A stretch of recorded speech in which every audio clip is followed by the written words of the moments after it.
Hello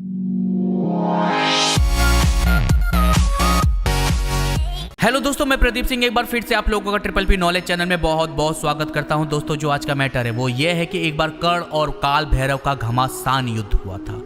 इस युद्ध के परिणाम क्या होते? क्या काल भैरव जीते थे या कर्ण? दोस्तों, ये स्टोरी मैं आज आपको सुनाऊंगा। स्टोरी सुनाने से पहले आपको बता देना चाहता हूं, अगर आप मेरे चैनल पे पहली बार विजिट कर रहे हो तो मैं इस चैनल पे हॉरर स्टोरियाँ, धार्मिक कहानियाँ, महाभारत से, रामायण से, पुराणों से सुनाता हूँ। और अगर मेरा वीडियो आपको पसंद आया तो प्लीज़ यार चैनल सब्सक्राइब कर दीजिए। आप सब्सक्राइब नहीं करते हो, देख करके चले जाते हो। सब्सक्राइब करिए, उस लाल बटन को दबाइए किसी भी तरीके से। तो आइए वीडियो शुरू करते हैं।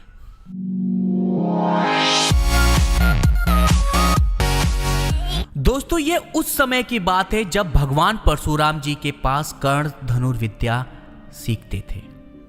दोस्तों, कर्ण बहुत ही छोटे थे उस समय। तो एक बार भगवान परशुराम जी ने अपने शिविर में एक यज्ञ का आयोजन किया, जिसमें उन्होंने भगवान शिव की आराधना की।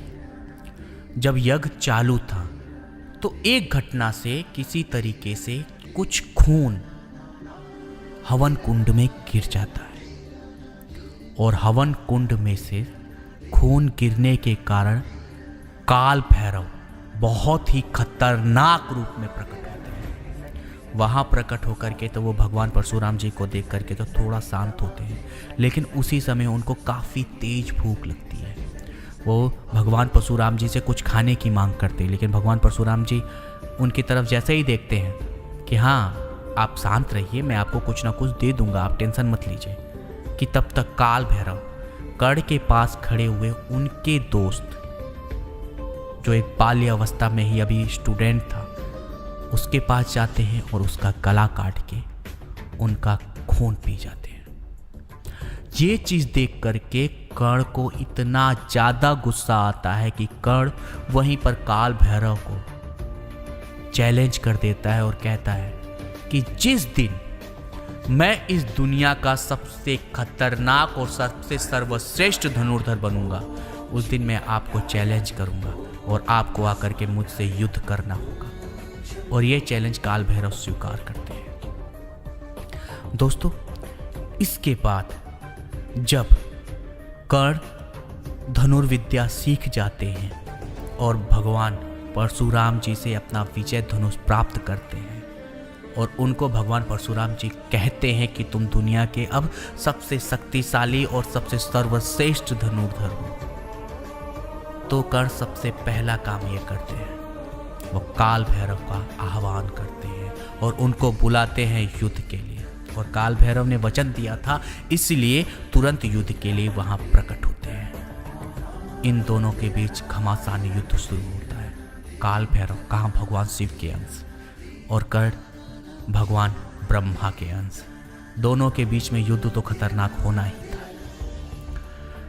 दोस्तों, काल भैरव उधर से एक अस्त्र चलाते हैं, जिस अस्त्र को बड़े आराम से कर्ण काट देते हैं। फिर काल भैरव को बहुत ही गुस्सा आता है और काल भैरव बहुत ही तेजी से कर्ण को पकड़ने के लिए उनकी तरफ दौड़ते हैं कि कर्ण तभी अपने एक मायावी बाण को प्रकट करता है और काल भैरव को चला करके मार देता है।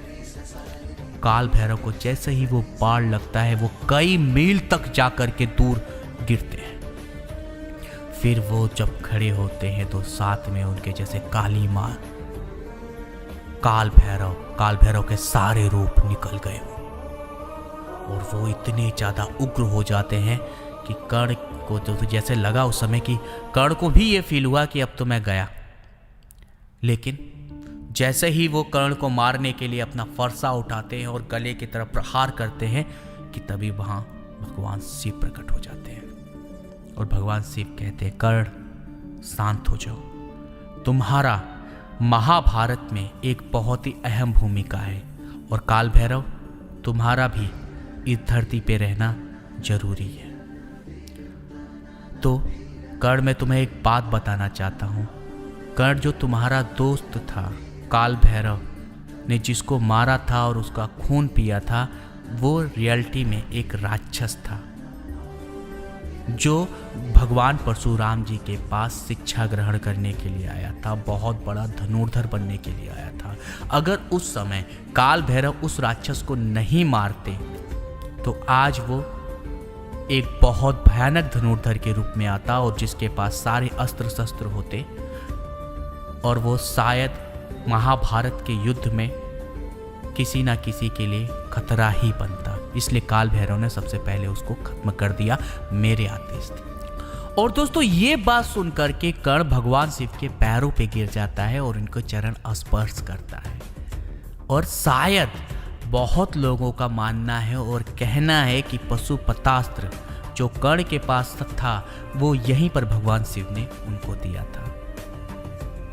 ये मान्यता है क्योंकि अभी तक किताबों में इसका कोई उल्लेख नहीं मिलता, पुराणों में इसका उल्लेख मिलता है, लेकिन मेरे पास अभी इसका प्रूफ नहीं है, इसलिए मैं ज़्यादा अच्छी तरीके से इस बारे में नहीं कह सकता। लेकिन दोस्तों आज आपको ये कहानी कैसी लगी प्लीज़ कमेंट बॉक्स में बताइएगा और यार प्लीज़ चैनल को सब्सक्राइब करिए अगर मेरा वीडियो पसंद है। तो मिलते हैं अगली वीडियो में।